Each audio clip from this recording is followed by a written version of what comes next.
கோடை வெயில் சுட்டரித்து வரும் நிலையில் ஈரோடு மாவட்டத்தின் பல்வேறு பகுதிகளில் பெய்த கனமழையால் பொதுமக்கள் மகிழ்ச்சியடைந்தனர். தமிழகம் முழுவதும் கடந்த சில வாரங்களாக கோடை வெயில் மக்களை வாட்டி வதைத்து வருகிறது.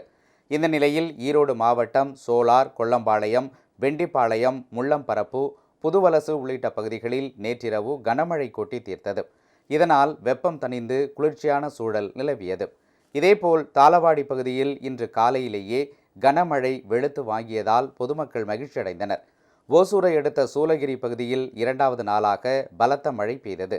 இதனால் மகிழ்ச்சியடைந்த விவசாயிகள் கிடா வெட்டி முனியப்ப சுவாமியை வழிபட்டனர். உஸ்தனப்பள்ளி கிராமத்தில் வீசிய சூறை காற்றினால் 2 வீடுகள் மற்றும் 4 மாட்டுக் கொட்டகைகளின் மேற்கூரைகள் சேதமடைந்தன. இதேபோல் திருப்பத்தூர் மாவட்டம் ஆம்பூரில் வீசிய திடீர் சூறை காற்றால் சாலையோர மரம் சாய்ந்ததில் இருசக்கர ஊர்திகள் சேதமடைந்தன.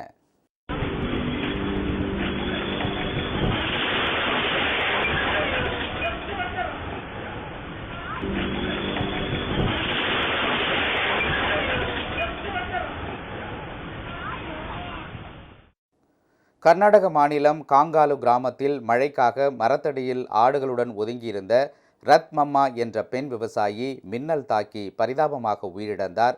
20 ஆடுகளும் உயிரிழந்தன. நாகநாளா கிராமத்தில் கோடை வெப்பத்தை தணிக்க நீச்சல் தெரியாமல் விவசாய கிணற்றில் குதித்த கௌதம் என்ற இளைஞர் தண்ணீரில் மூழ்கி உயிரிழந்தார். தனது அண்ணன் தண்ணீரில் மூழ்கி தத்தளிக்கிறார் என்பதை அறியாமல் தங்கை பதிவு செய்த காணொலி இணையத்தில் வெளியாகி சோகத்தை ஏற்படுத்தியுள்ளது. இதனிடையே புதுக்கோட்டையில் 100க்கும் மேற்பட்ட இஸ்லாமியர்கள் ஒன்றிணைந்து மழை பெய்ய வேண்டி சிறப்பு தொழுகையில் ஈடுபட்டனர்.